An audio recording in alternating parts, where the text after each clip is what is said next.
का शान भाई ने आपको और आपकी फैमिली को डिनर पे इनवाइट किया। अरे वाह। साथ में तुमसे कह रही हूँ तुम सुधर जाओ। अगर फराज को पता चल गया ना तो तुम्हारी चमड़ी उधेड़ देगा वो। क्यों? फराज बाप है मेरा। बीबी सिकंदर को बाहर निकालो, उसकी गिरफ्तारी के वारंट है हमारे पास। वारंट? लेकिन उसने क्या किया? उसने अपने दोस्त पर कातलाना हमला किया है। 3 दिन हो गए, सिकंदर तो पलट कर ही नहीं आए। मुझे अब अम्मा को बता देना चाहिए, कब तक झूठ बोलूँगी।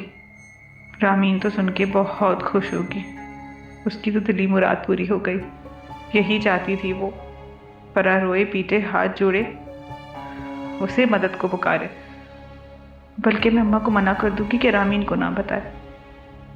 वो मेरी अम्मा है, उसे क्यों बताने लगी? बस कोई हल निकाल लें, खामोशी से मेरी सिकंदर से जान छुड़ा दें, और कुछ नहीं चाहिए मुझे। अम्मा फरा और अनम से बोलने के वक्त निकालें, पहले हमें बहुत देर हो चुकी है। अरे तुम्हें मैंने बताया तो था, अनम की बच्ची बीमार है और फरा की अपनी तबीयत ठीक नहीं है। लेकिन चलो मैं आज फोन करके फिर पूछती हूँ। तुम मुझे एक बात तो बताओ, रूबिया का भाई तो राजी है ना इस रिश्ते के लिए? मेरा मतलब है कि अगर हम रिश्ता लेके जाएंगे तो कोई मसला तो नहीं होगा? अम्मा कैसी बातें कर रही है? आपके बेटे में कोई कमी है क्या? अरे मेरे बेटे में कमी क्यों होती? सच पूछो मैं अंदर से बहुत खुश हूँ। भरा हुआ घर भी मिल जाएगा और इंशाल्लाह बच्चे भी। ठीक कह रही हैं आप, लेकिन प्लीज सनम से कहें कि जल्दी जवाब दें।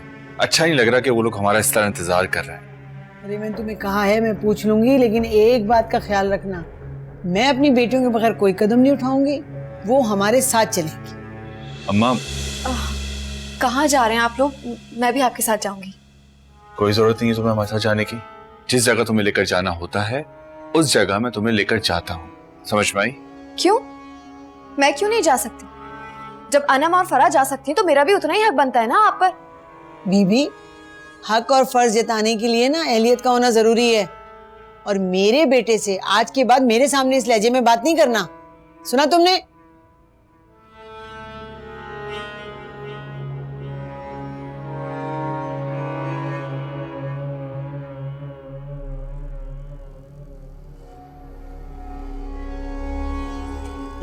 बहुत ही जुबान चलाने लगी है ये तो। खैर इसे छोड़े, आप अनम से बात करके मुझे बता दीजिएगा। हाँ मैं आज करती हूँ फोन।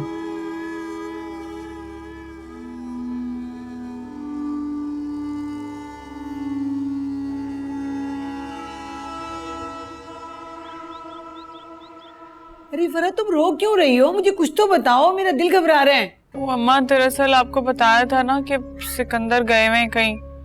अब 3 दिन हो गए, वो अभी तक वापस नहीं आए। ये क्या कह रही हो तुम? अरे तुम सिकंदर को फोन करो, उसके मिलने वालों से पूछो। ऐसे कैसे जा सकता है कहीं? आपको क्या लगता है मैंने नहीं किया होगा? अम्मा बहुत फोन ट्राई किए। अच्छा ये सब छोड़ो, तुम घर पे आ जाओ ना, सारी बातें बताती हूँ। अच्छा मैं देखती हूँ फराज के निकल तो नहीं गया, मैं आती हूँ उसके साथ। लेकिन तुम बिल्कुल परेशान नहीं होना बेटा, इस हालत में अच्छा नहीं होता, अपना ख्याल रखो। मैं आती हूँ, अभी आती हूँ। फराज देखो कि निकल तो नहीं गया।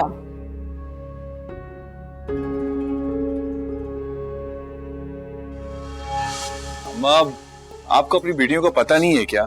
किस नेचर की है, जरा सी बात का पतंगर बना लेती हैं। इतनी अहमक नहीं है मेरी बेटी। जरूर मियाँ बीवी में कोई झगड़ा हुआ जो सिकंदर घर छोड़ के गया। अम्मा मैं यही तो कह रहा हूँ कि फराज से कहें थोड़ा बर्दाश्त से काम ले, तहम्मुल से काम ले। ये क्या छोटे छोटे मसलों में हम लोग को बुला लेती है? अपने मसले उससे कहे खुद सॉल्व क्या करे। हमें नहीं बुलाएगी तो किसे बुलाएगी? सारी बेटियां अपने मेके जाके मियाँ की शिकायतें करती हैं। रामीन नहीं जाती थी बात बात में अपनी माँ के घर। अम्मा ये रामीन कहाँ से बीच में आ गई? और अब रामीन पहले जैसी नहीं रही है, वो अपने सारे मसले खुद निपटाती है। तो फराज से भी कहें कि अपने मसले खुद निपटाया करें, रामीन की तरह। अच्छा बाबा, तुम्हारी बीवी में हजारों गुण हैं, सब्र की देवी है वो। अब चलो, सारी बातें यही खड़े खड़े करोगे क्या? पता नहीं मेरी बेटी किस हाल में होगी। चलें।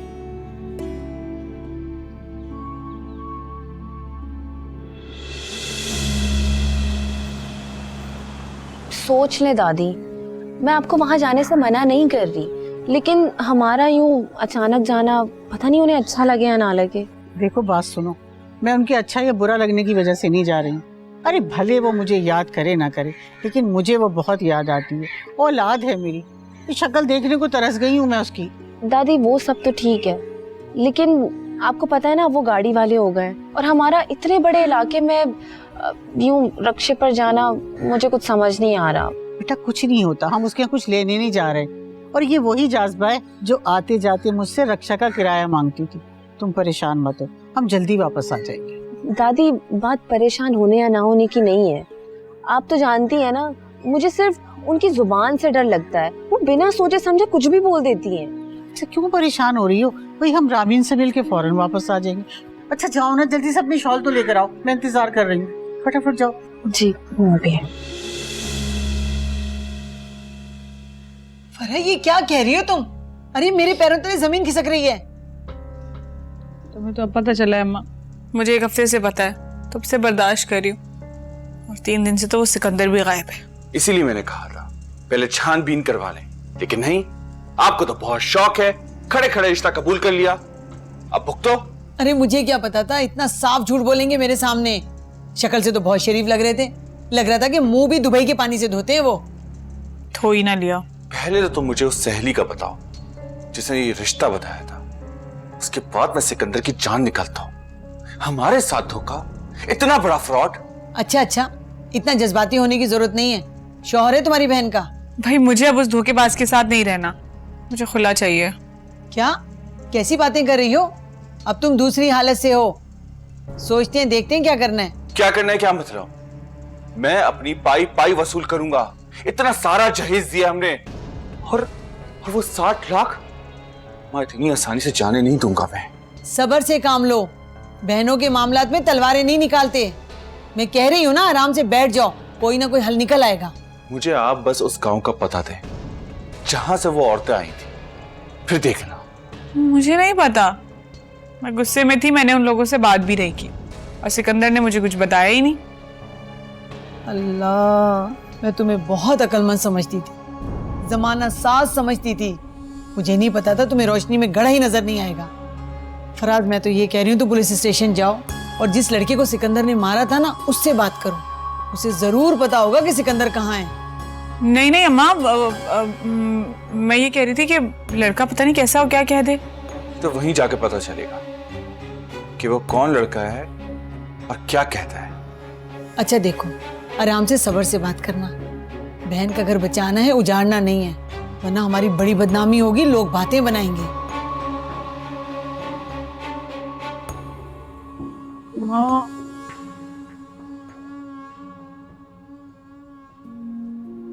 नानो, मुझे तो यकीन ही नहीं आ रहा कि आप आई हैं। इतने अरसे बाद ऐसा लग रहा है किसी अपने से लिपटी हूँ। अच्छा हुआ आप आ गई। बस रहने दो, ये जो तुम्हारी मोहब्बत है ना, ये सब मुंह देखे की है, वरना तुम आ नहीं सकती थी नानी से मिलने। क्या यहाँ के रास्ते नहीं आते तुम्हें? काश नानी मैं इतनी मजबूत हो जाऊं कि खुद आ जा सकूं। इस घर में आने के बाद जैसे मेरे रहे सहे कदम भी जकड़ गए हैं। क्यों? तुम फराज से कहती कि मुझे नानी से मिलने जाना है तो वो ले आता तुम्हें। फराज छोड़े नानी। राबिया तुम कैसी हो? मैंने सुना है तुमने जॉब स्टार्ट कर दी। मामी मामू और भाई कैसे हैं? सब ठीक है ना? हाँ सब ठीक है। तुम बताओ तुम कैसी हो? और बाकी घर वाले कहाँ हैं सब? हाँ बात सुनो, कहीं ऐसा तो नहीं है कि वो मेरी बेटी जाज़बा मेरे आने की खबर सुन के छुप के बैठ गई हो कि माँ से ना मिलना पड़े? नहीं नानी, ऐसी कोई बात नहीं है। ये सब लोग फरा के घर गए हैं, बस आते ही होंगे। आप लोग बैठे ना, मैं चाय बना कर लाती हूँ। और आज मैं आप लोग को कहीं जाने नहीं दूंगी। अच्छा भाई, चाय भी पी लेंगे। कुछ देर मेरे पास बैठो तो सही, मैं दिल भर के तो देखूं तुमको। हैं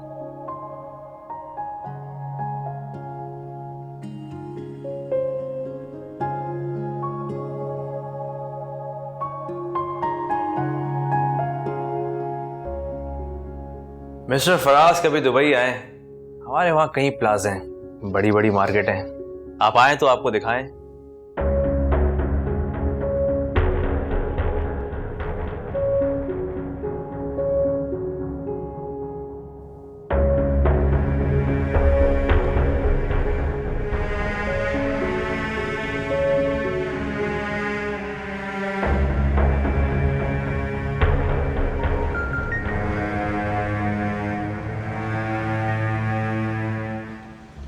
हेलो मिस जुबिया, कैसी हैं आप? मैं तो ठीक हूँ। आप कहाँ गायब हैं? आप अपनी मॉम को लेके आने वाले थे ना आज?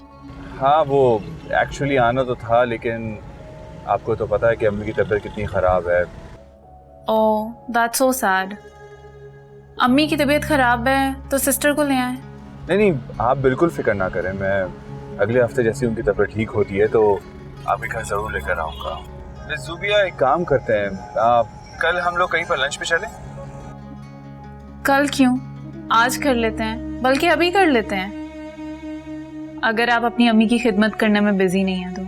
अरे अब आप ऐसी भी बातें ना करें। एक काम कीजिए, आप मुझे पिन लोकेशन भेज दीजिए, मैं अभी हाजिर हो जाता हूँ। ओके, चलो मैं आपको लोकेशन भेजती हूँ।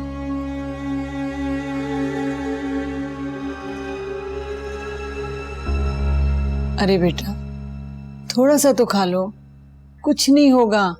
तुम अपनी सेहत का तो ख्याल रखो। क्या खा लो अम्मा, मुझे तो लग रहा है सिकंदर ना मुझे छोड़ के भाग गया है। अरे तुम्हें हौसला देने को तो मैं रुकी हूँ। देखना तुम, फराज कहीं ना कहीं से जरूर पता लगा लेगा। वैसे मुझे एक बात बताओ, ये सिकंदर तुम्हें मिला कहाँ से? कैसे आया तुम्हारी जिंदगी में? जब इंसान की किस्मत फूटी होती है ना तो वो खुद ही जाके खिलाड़ी पे पाँव मार देता है। मुझे क्या पता था इतनी सफाई से झूठ बोलेगा। भाई मैं तो खुद हैरान हूँ। हम तो झूठ बोले तो जुबान दांतों के तले आ जाती है, और लोग इतने बड़े बड़े धोखे दे देते। तुम फिक्र ना करो, देखना कभी खुश नहीं रहेगा ये। मेरी बेटी को इसने इतना दुखी किया है। अम्मा, फराज भाई रामीन को तो नहीं बता देंगे ना? कितना हंसेंगी मेरे ऊपर। नहीं, फिक्र मत करो, मैंने उसे समझा दिया है, वो कुछ नहीं बताएगा किसी को। और फिर रामीन की इतनी जुर्रत, मेरी बेटियों का मजाक उड़ाए। हाथ पकड़ के घर से बाहर निकाल दूंगी उसे मैं। रहने दो अम्मा, रामीन की बहुत वैल्यू है। फराज भाई के दिल पे ना राज करती है वो। देखा नहीं है, जब भी उसके बारे में कोई बात करो फराज भाई बिल्कुल बात बदल लेते हैं। अरे नहीं, तुम बिल्कुल फिक्र ना करो। फराज अब पहले जैसा नहीं रहा। जुबिया बस गई है उसके दिल में। और तुम देख लेना, जिस दिन जुबिया घर आ गई ना, रामीन की रही से मोहब्बत भी खत्म हो जाएगी उसके दिल से। चलो मेरा बेटा, थोड़ा सा खा लो। पानी दे दो बस। अल्लाह इन मसलों को हल करेगा। क्या मुसीबत है यार, कब से मैं वेट कर रही हूँ। आई थिंक मुझे चले जाना चाहिए। बंदा आपकी खिदमत में हाजिर है। आई एम सो सॉरी, वो थोड़ा लेट हो गया था। ये आपके लिए। कितनी देर से वेट कर रही हूँ मैं आपका? मैंने कभी किसी का इतना वेट नहीं किया है, हमेशा लोगों ने मेरा वेट किया।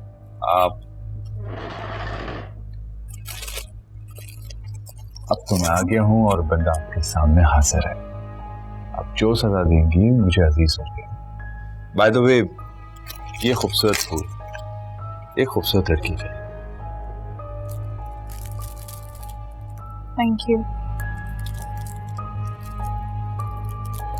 आपका यही अंदाज है जिसने मुझे आपका गर्विदा कर दिया, वरना किसी से इतनी जल्दी इम्प्रेस नहीं होती मैं।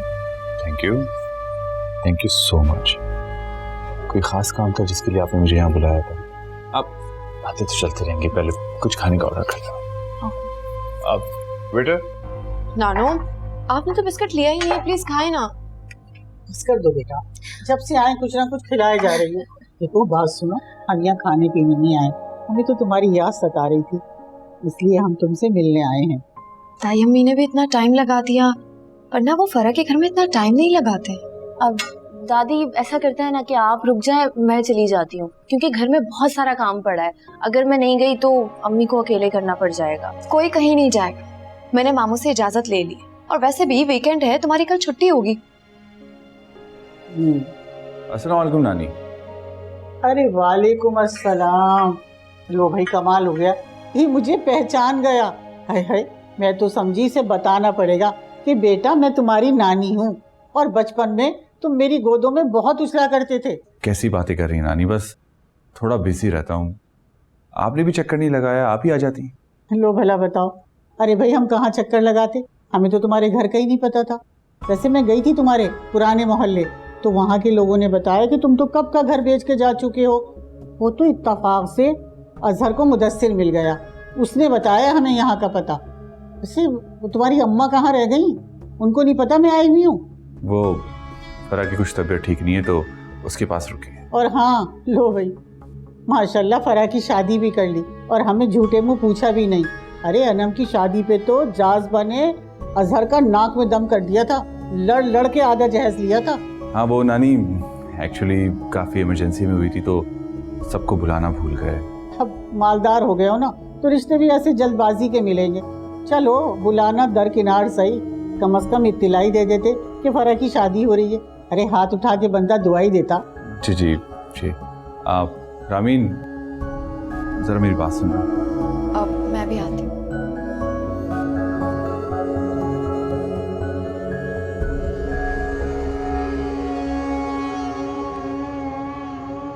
जब नानी जा रही थी तो क्या जरूरत थी जिद करके उन्हें रोकने की? क्या हो गया है आपको?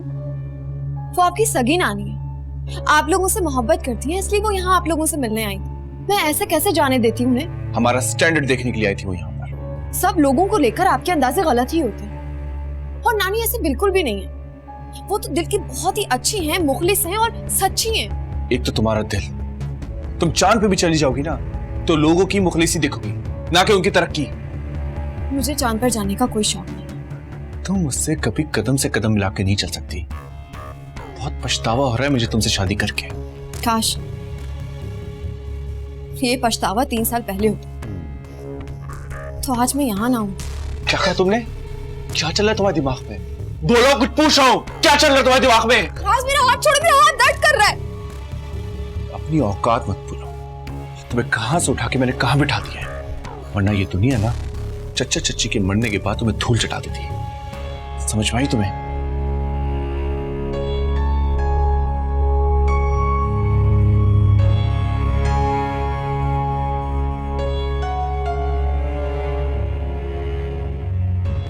मेरी सारी जिंदगी धूल ही तुमसे बनी है फराज। तुमसे बंधकर तो असाब में फंस गई हूं मैं।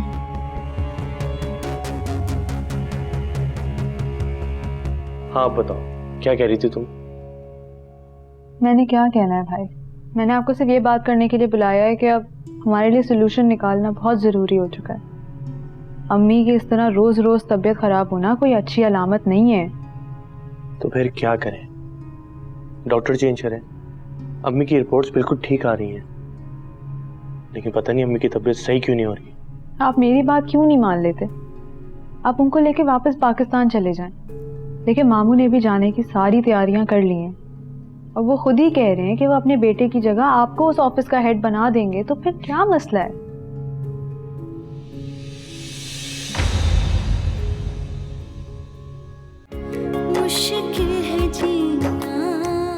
तुम्हारी बीवी के नाम से वो मुझसे मिलती रही और मेरा इस्तेमाल करती रही। सिकंदर ने बिल्कुल ठीक किया उसके साथ, वो इसी लायक है। जान से मार दूंगा मैं तुझे। वो जो लड़का था ना तैमूर, उसे मुझे सब कुछ सच सच बता दिया है। अम्मा मुझे सारी चीजों का इल्म हो चुका है, अब तो आंखें खोलो अपनी।